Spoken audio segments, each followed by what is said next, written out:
Hey, what's up, my friends?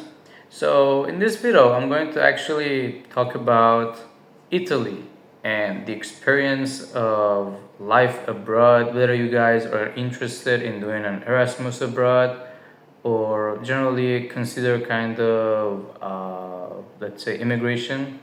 It could be an interesting video for you guys because there are different things that I notice majority of people online don't tell you. Perhaps they don't want to actually let you know the truth.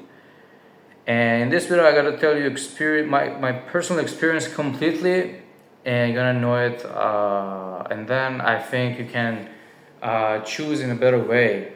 So there are two different parts of this video that I would like to separate. One of them is the beauties that you're gonna experience, and the other one is the difficulties because there are both of them, but the social media would highlight the beauties and minimize the difficulties, which I don't think is fair.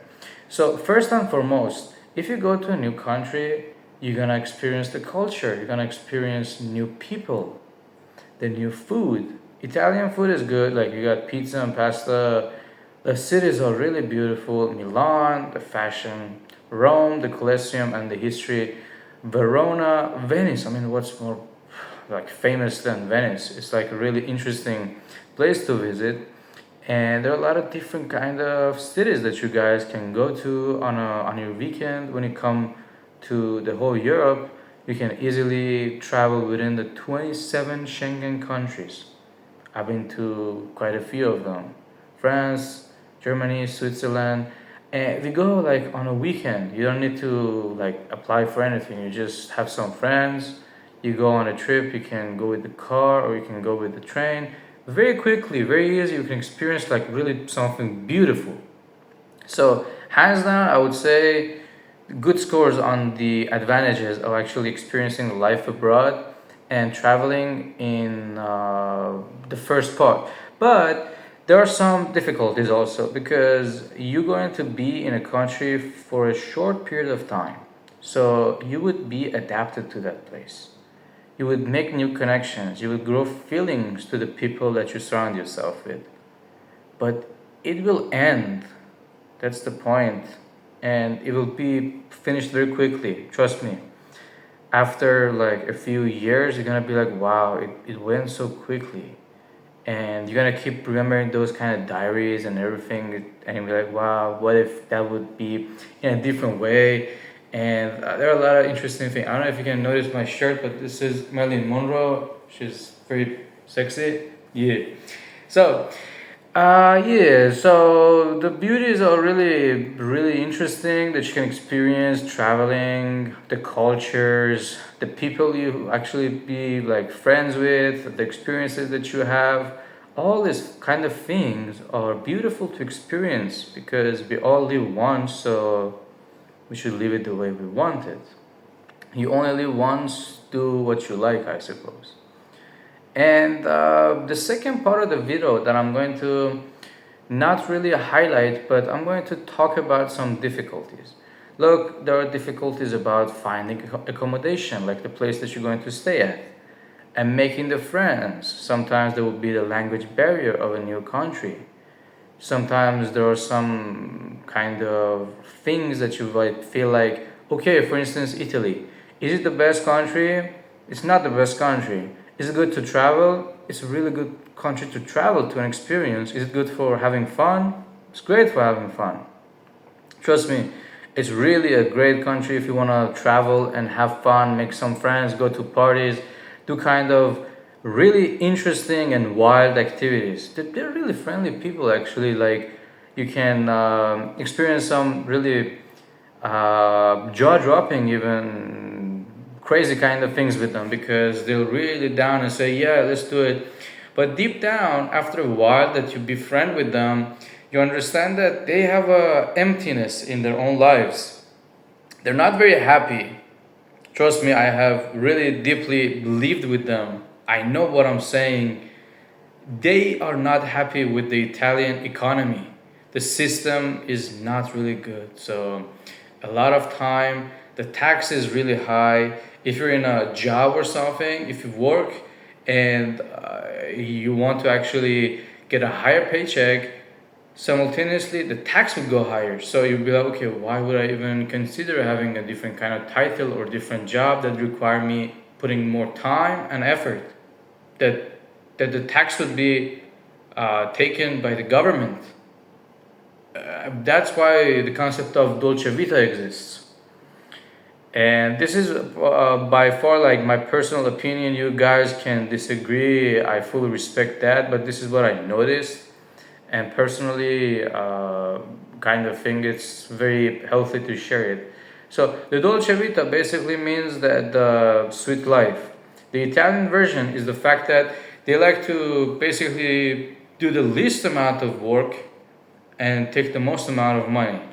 Like the concept of work smart, not hard, but in a different way.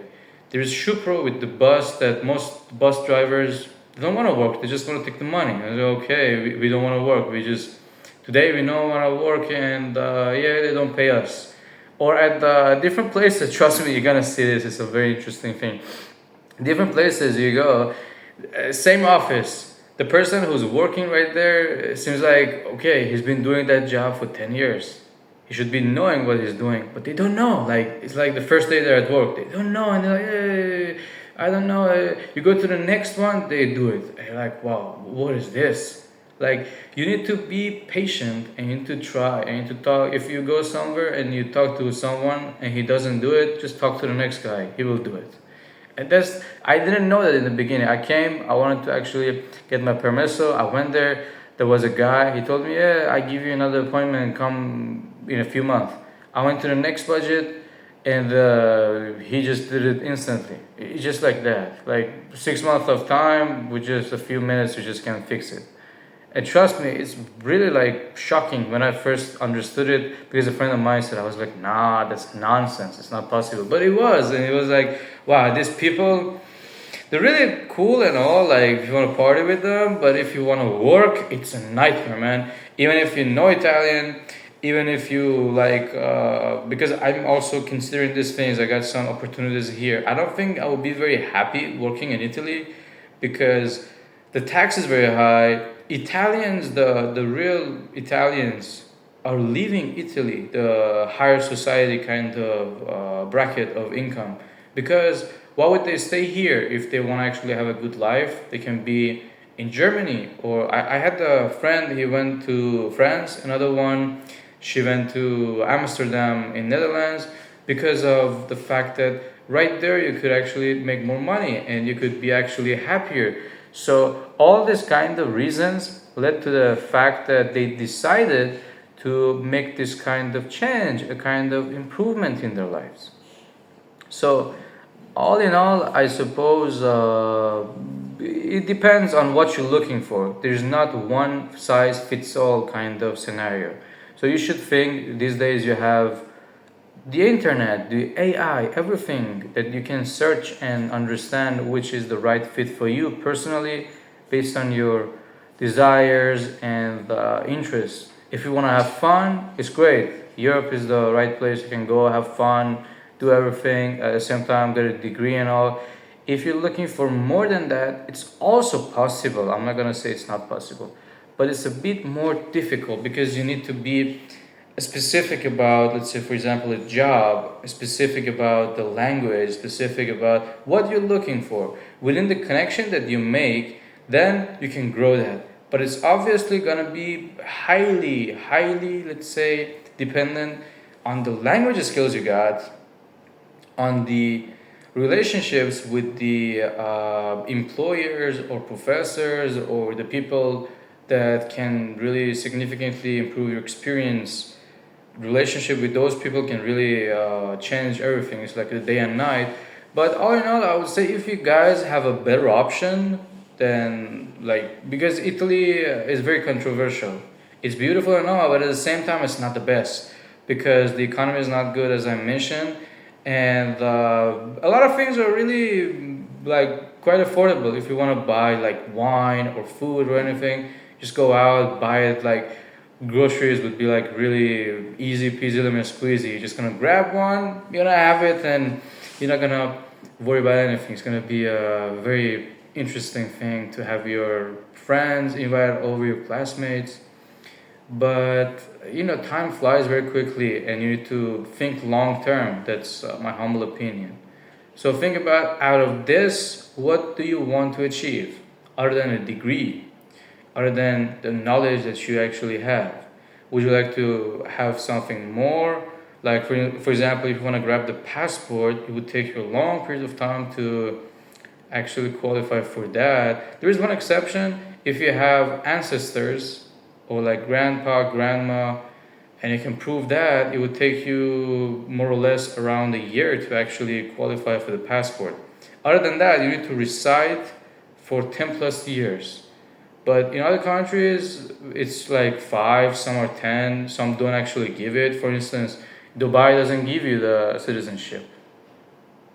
Germany gives you after 5 years. Italy, you can apply for it after 10 years, and 10 years is a long period of time. It's like a lifetime. And Netherlands, I heard that it was like for 5 years, but they're changing the rules. They're going to make it for 10 years, which is going to affect a lot of people staying right there. But this is a really controversial topic because if you're going to give the citizenship of a country away, what do the people living in that country have compared to the people from the other countries that rate in that country? I mean, look at the thing. They imported the, I'm not gonna say third world countries, but they imported a lot of really, I'm not gonna use the word because I would like you guys to keep watching all. But they import a lot of wow people, let's say, and then France or different countries, they have been shaken. They're not what they used to be. They're not as strong as they were. They have changed dramatically in a very negative way. You guys gotta actually see for yourself, and if you have lived abroad, you would know what I mean.